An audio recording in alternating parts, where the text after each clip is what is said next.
Retirement कथानकाचा 6वा भाग। मोहन आणि शरद निघून गेले आणि यशवंतराव हमसाहमशी रडू लागले। त्यांना आजपर्यंत आपण मुलांसाठी खाल्लेल्या खस्ता फोल ठरल्या याचं वाईट वाटलं। आपण जगायचं सोडलं। आपण आपलं आयुष्य ज्या मुलांसाठी पणाला लावलं ती मुलं इतकी स्वार्थी निघावी। काय चुकलं आपलं? राहून राहून त्यांना सारखा तोच विचार येत होता।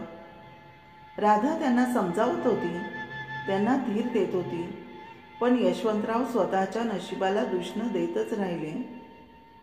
राधाबाईंना त्यांच्या तब्येतीची काळजी होती। राधा, अगं हे सगळं कसं सहन होतं तुला? बघितलंस, आपल्या मुलांनी आपलाच घात केला। तू इतकी शांत कशी राहू शकतेस राधा? पण राधा, जे झालं त्याचा विचार करण्यापेक्षा आता पुढे काय करायचं याचा विचार करत होती। तिच्या डोळ्यापुढे सगळा अंधार पसरला होता। पण वरकरणी ती म्हणाली, जे झालं ते झालं, तुम्ही नका हो त्याचा विचार करू, सर्व काही ठीक होईल।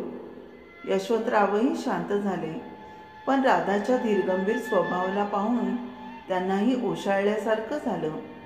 इतका मनावर, रागावर, अश्रूंवर, परिस्थितीवर नियंत्रण कसं ठेवू शकते ही? राधाचं हे रूप त्यांना अनपेक्षित होतं। तिला पाहून त्यांनी कसाबसा आपल्या भावनांचा वेग आवरला। ती रात्र दोघेही भविष्याच्या काळजीने झोपली नाही। सकाळी उठून राधाने अंघोळ सडारांगोळी केली आणि यशवंतरावांना उठवायला आली। यशवंतराव राधाकडे बघतच राहिले। काल जणू काही झालंच नाही अशा आविर्भावात राधा हसत होती। अहो उठा, मी मस्त मसाला घालून चहा करते, बाहेर लॉनमध्ये बसून घेऊ। यशवंतरावांनी परत सूर लावला। हो चला घेऊ। काय सांगावं आता, कधी घराबाहेर पडावं लागेल ते? आपण काहीतरी मार्ग काढू हो, तुम्ही इतकं लगेच निराशावादी का बोलता? राधा, मला काही मार्ग सुचत नाही। कसा आपण यातून मार्ग काढणार आहोत? किती कर्ज असेल सांगा बरं मला? तरी आपलं 60-70 लाखाचं असेल, बघावं लागेल। तुमचं प्रॉव्हिडंट फंड आणि माझे दागिने मोडून काही पावत्या मोडून होईल का? काय बोलतेस तू? अगं आपल्या म्हातारपणाची काठी आहे ती, तेच गेलं तर कोण सांभाळणार आपल्याला? मी गेलो तर तुला आणि तू गेलीस तर मला? नाही, मी असं काही करणार नाही। अगं ती भविष्याची तरतूद आहे आपल्या, आणि तुझ्या दागिन्यांना तर मी हातही लावू देणार नाही। परत असं बोलू नकोस। अहो घरच गेलं तर कुठे राहणार आहोत आपण? ऐका माझं, आणि इतक्या लवकर आपण काही जात नाही। आता कुठे खऱ्या अर्थाने आपण जगायला सुरुवात केली आहे। अहो काहीतरी करूच की आपण, पुढचं पुढे, आधी घर सोडून घ्या पाहू। असं म्हणून राधा आत निघून गेली आणि यशवंतराव भूतकाळ आठवू लागले। बाबांची परिस्थिती जेमतेम होती। आई अंथरुणावर कायम आजारी, यशवंतराव एकुलते एक, 4 बहिणी।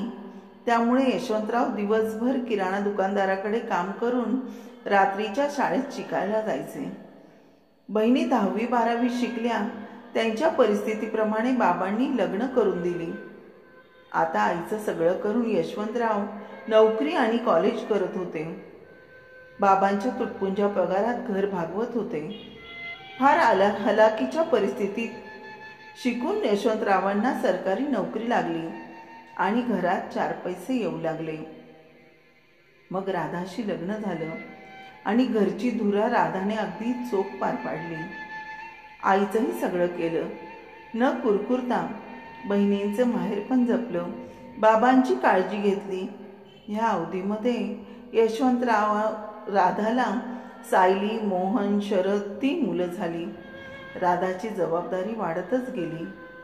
आई दीर्घ आजारानंतर गेली, बाबाही खचले, पण यशवंतरावांविषयी बोलताना त्यांची छाती फुलायची। यशवंतरावांनी रो हाऊस खरेदी केलं, बाबांना आभाळ ठेंगणं झालं, पण त्यानंतर बाबाही हे जग सोडून गेले। यशवंतरावांना आधार वाटणारे बाबा गेले। मुलं मोठी होत होती, त्यांचे हट्ट, त्यांचे वाढदिवस, त्यांची शिक्षणं करता करता यशवंतरावांनी स्वतःच्या इच्छा आकांक्षांकडे कधी पाहिलंच नाही. ना राधाच्या आवडीनिवडींना प्राधान्य दिलं. मुलांची लग्न झाली, मुलं आपापल्या घरकुलात राहायला गेली आणि आज त्यांना जाणवलं आपण आपलं लाईफ कधी जगलोच नाही. अगदी लहानपणापासून गाड्याला जुंपलेल्या बैलासारखं ओझं वाहत राहिलो.